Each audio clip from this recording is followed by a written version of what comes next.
Сәлеметсіздер, мен Ақмола облысы Бурабай ауданы Шүйдес қаласындағы нөмір 9 мектеп гимназиясының 8-ші сынып оқушысы Қабдөлмадияр Сұлтанбайұлы.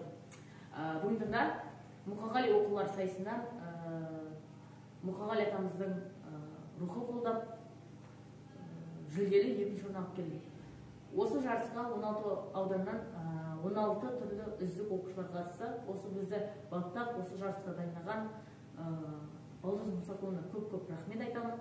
Және осы байқауда орындаған Мұқағалиға арналатты өлең жолдарын сіздерге арнаймын.